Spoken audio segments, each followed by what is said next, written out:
नमस्कार, राजीव टाइम्स के साथ मैं हूं अनिकेत दीक्षित। इंदौर के राव फ्लाईओवर को लोगों की सुविधा के लिए बनाया गया था, लेकिन आज ये घटिया निर्माण का नया माइलस्टोन बन चुका है।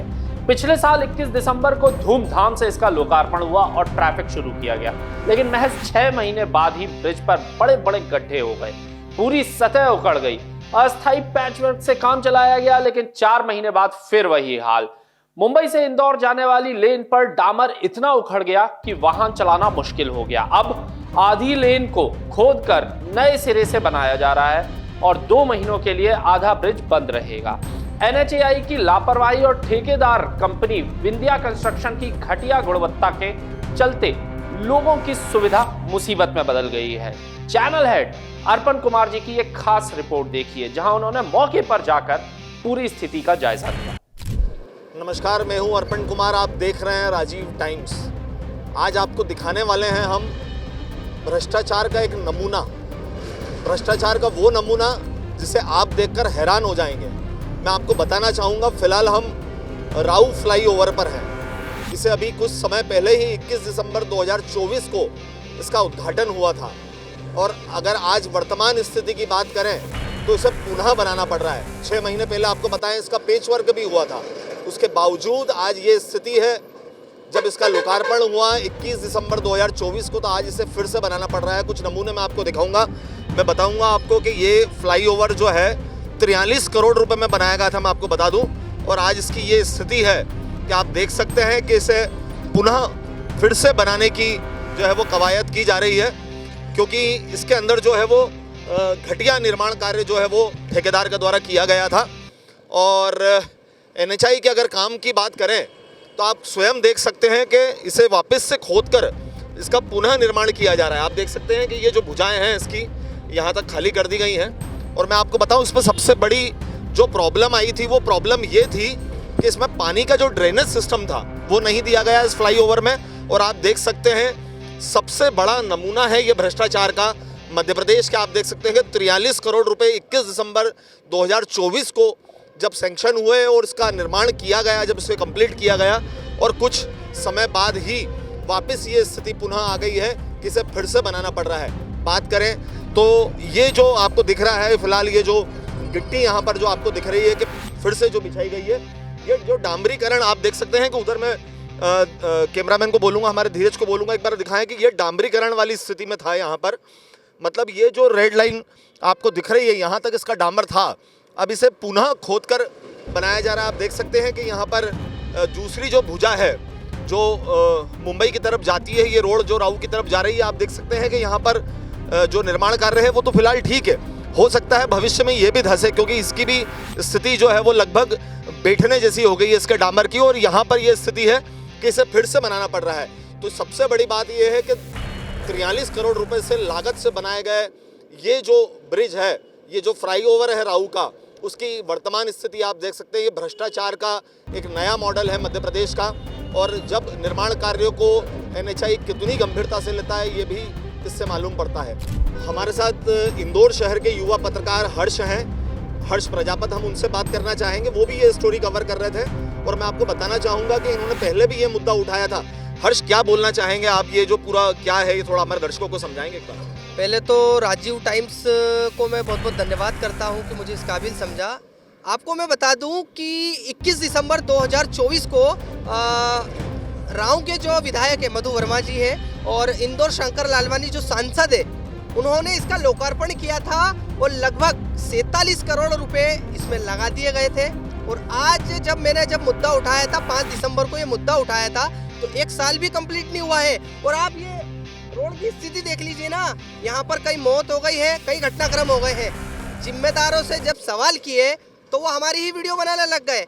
मतलब पत्रकारों पे तो हमले भी हो चुके हैं, और उसको कोई भी एक प्रोटोकॉल नहीं मिलता है कि भैया एक प्रोटेक्शन तो मिल जाए एक पत्रकार को। अगर न्यूज़ कवर करने के लिए आया तो कभी ठेकेदार बोलता है भैया मैं तुमको देख लूँगा, कहाँ से आए हो तुम, मेरे को जानते नहीं हो, इस प्रकार की धमकी। लेकिन मैं बोल रहा हूँ इस ब्रिज में 1 साल के अंदर इतना बड़ा भ्रष्टाचार उजागर हुआ है कि जिसकी कल्पना कोई नहीं कर सकता है। लेकिन मैं मेरे इंदौर के पत्रकार भाइयों से और मीडिया साथियों से ये कहना चाहूँगा कि आप लोगों ने बहुत अच्छा ये मुद्दा उठाया है।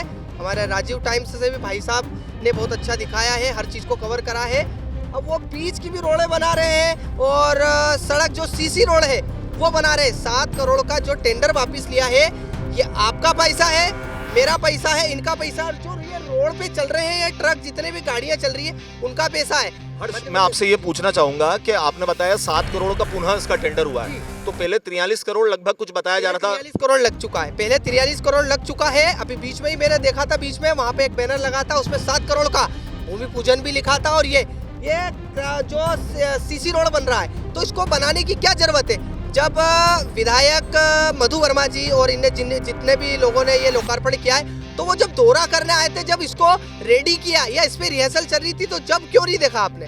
पहले आपने डामरीकरण कर दिया, अब आप सीसी रोड कर रहे, तो ये क्या है? ये भ्रष्टाचार समझे या एक सुधार का एक नया तरीका समझे, क्या समझे? या आप भी कुल मिलाकर ये कहानी कही जा सकती है कि अगर इसमें निर्माण कार्य में अगर लापरवाही बढ़ती थी तो पुनः 7 करोड़ का टेंडर निकालना, या तो दोनों बातें हो सकती है, या तो भ्रष्टाचार था या भ्रष्टाचार पुनः करना था। भ्रष्टाचार था। शंकर लालवानी जी से भी मेरी बात हुई थी, उन्होंने कहा है ठेकेदार और कंपनी को नोटिस दे दिया गया है, वही करेंगे, सरकार का पैसा नहीं लगेगा। क्या जो टेंडर वाली कंपनी है वो 7 करोड़ लगाएगी या नहीं लगाएगी? मैं तो कहता दोषियों पे कार्रवाई करिए ना आप, कि इस प्रकार के जो, ये तो एक छोटा सा मुद्दा है।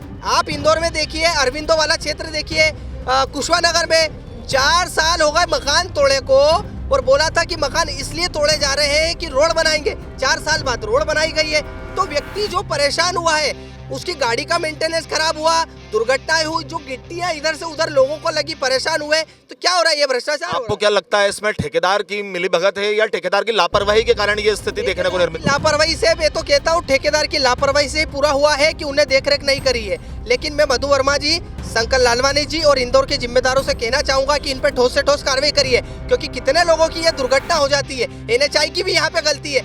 वहाँ पे भी आप ये देखिए, जो वाइन शॉप है वहाँ पर एक चेंबर बना है, जो खुला हुआ चेंबर है, वो 2 पहिया अगर वाहन निकलेगा तो गिर सकता है, उसके अंदर उसकी मृत्यु हो सकती है। इसका जिम्मेदार कौन होगा, आप बताएं। हर्ष, मैं पुनः वापस आपको मुद्दे पे लेके आऊंगा। आप देख सकते हैं कि यहाँ तक ये जो आप तो पहले से स्टोरी कवर कर रहे थे, ये यहाँ पर डामर था यहाँ। बिल्कुल बिल्कुल यहाँ तक था, लेकिन देखिए आप, इसको पूरी तरीके से छील दिया गया है, ठीक है, इसको वापिस से रिनोवेट किया जा रहा है। तो एक ये भ्रष्टाचार की बू दिख रही है मुझे। तो कुल मिलाकर आप देख सकते हैं कि मैं बताना चाहूंगा आपको कि ये अभी फिलहाल हम जिस वर्तमान स्थिति में खड़े हैं, मतलब हमारी हाइट के अकॉर्डिंग इसे कम से कम 4 फीट और खोदा गया है। तो 4 फीट खोद के वापस से पुनः निर्माण करना। अच्छा, दूसरी सबसे बड़ी एक समस्या हर्ष, जब हम आए थे हमने देखी थी, यहाँ पर ड्रेनेज का कोई सिस्टम नहीं दिया, तो पानी ने भी जो है वो डामर को काटा होगा। जी बिल्कुल काटा होगा, क्योंकि हमने एक्चुअली जितने भी बड़े बड़े हमने ब्रिज देखे, फ्लाईओवर देखे, वहाँ पर एक सिस्टम होता है, एक पाइप लगा दिया जाता है, ताकि जितना भी पानी रोड पे आएगा वो साइड से बह के निकल जाएगा और बाहर हो जाएगा। लेकिन यहाँ पे तो कोई सिस्टम ही नहीं था ना, तो रोड तो क्षतिग्रस्त होगी, गड्ढे बनेंगे उस पे, और डामर भी लो क्वालिटी समझ लीजिए आप, क्योंकि गड्ढे इतने सारे थे, मैंने देखा 1 साल भी कंप्लीट नहीं हुआ। माननीय मुख्यमंत्री जी डॉक्टर मोहन यादव जी भी आए थे, उन्होंने 4 से 5 अपने ब्रिजों का भी लोकार्पण किया था, और वो यहाँ नहीं आ पाए थे। लेकिन उन लोगों ने, जो सांसद है और विधायक जी, उन्होंने करा था। लेकिन ये कहीं ना कहीं ये भ्रष्टाचार है। कुल मिलाकर आप देख सकते हैं कि हर्ष ने भी अपनी एक निजी रिपोर्ट बनाई थी और पहले भी ये मुद्दा उठाया था, भ्रष्टाचार से जो मिलावटी काम जो यहाँ किया जा रहा था उसको लेकर फिर विषय उठाया था। और हाल फिलहाल वर्तमान में ये स्थिति है कि ब्रिज जो फ्लाईओवर जो है हमारा राव का, उसका पुनः निर्माण जो है वो वापस से एक जगह करना पड़ रहा है। मेरे सहयोगी धीरज के साथ अर्पण कुमार, राजीव टाइम्स, इंदौर। तो ये थी हमारे चैनल हेड श्री अर्पण कुमार जी की report, ground report Rao flyover से, जहां घटिया निर्माण के कारण लोगों को भारी परेशानी झेलनी पड़ रही है। NHAI ने ठेकेदार को कई नोटिस भेजे हैं और ब्लैकलिस्ट करने की चेतावनी भी दी है। उनका कहना है कि अगर ठीक से काम नहीं हुआ तो कंप्लीशन सर्टिफिकेट नहीं दिया जाएगा और सरकार कोई खर्च नहीं वहन करेगी। सवाल यह है कि रखरखाव की जिम्मेदारी 10 साल की थी, लेकिन 6 महीने भी नहीं टिक पाया ये ब्रिज। आखिर कब तक ऐसी लापरवाही जारी रहेगी? राजीव टाइम्स ऐसे मुद्दों को लगातार उठाता रहेगा। फिलहाल के लिए इतना ही, मुझे दीजिए इजाजत, नमस्कार।